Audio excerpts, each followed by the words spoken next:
Hello friends and welcome to another episode of 3 Minute Game Pass. I'm Nathan and today I'm going to tell you whether this Game Pass game is worth your time and bandwidth. And today's game is Age of Empires 3 Definitive Edition, closing out the trilogy of definitive releases of this series. Age of Empires 3 pulls the age-hopping franchise into the 17th to 19th century in the age of exploration and colonialism.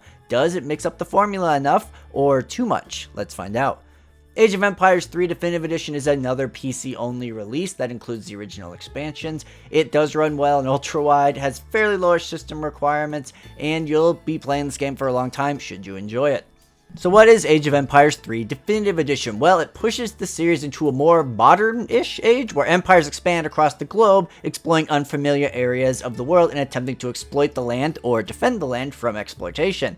How does this translate into a game? Well, if you're familiar with the Age of Empires formula, the biggest change is the addition of a home city. As you aren't an empire, just a colony offshoot of one, you'll need help from your big empire back home to win the game. Doing anything in the game, from killing enemies to building buildings, amongst other things, gives you Empire XP, which once it hits a point, you can earn a shipment from your home city, basically leveling up. What is available to ship is based off decks you build at the start of the game, basically sets of items gated by ages and different for every empire. Some things are one-time shipment, some things are an infinite shipment, some are tech, some are units. There's a whole variety of things you can grab. To gain more XP, you can explore the map finding treasures guarded by enemies that can provide XP for you, as well as more resources, as well as indigenous people that you can befriend using trading posts to work on with defeating your enemies. Additionally, there's trading routes that often wind through the map where multiple players can build trading posts for free XP or burn the other guys down for your XP. And the last big change now is villagers don't have to return to the drop-off point to get resources. Instead, they gather faster if a building is nearby,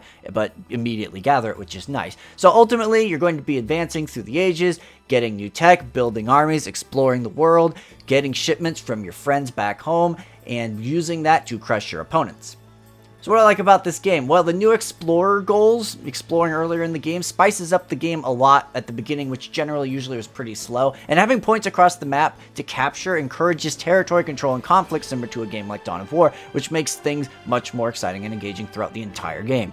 Admittedly, the beginning of some Age games could be pretty slow. There's lots of great upgrades across the board, including a fantastic model and lighting upgrades for this Definitive Edition, to improving some of the Native American empires to be more historically accurate, as well as UI improvements. And lastly, civs are insanely unique from each other, much like the previous game Age of Mythology, and there's a lot of them to choose from, which makes everyone play differently.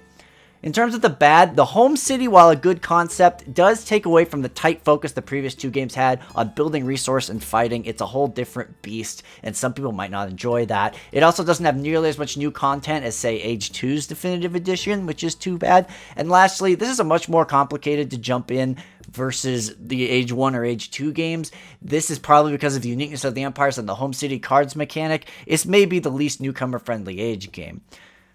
So as you know, I rate games on a 3-point scale. Must play, maybe consider, don't bother. This one's a maybe consider, and it's often considered the black sheep of the series, but as someone who didn't grow up with it compared to Age 1 and 2, I was pleasantly surprised with this game's quality. The game looks incredible, has some really neat mechanics that work together really well, and maintains the addictive quality of Age of Empires 2. The only reason it isn't a must-play is because it can be very complex to learn compared to the previous games with all of this one's moving parts, but for those who persevere, will find another fantastic FPS game in a prestigious series.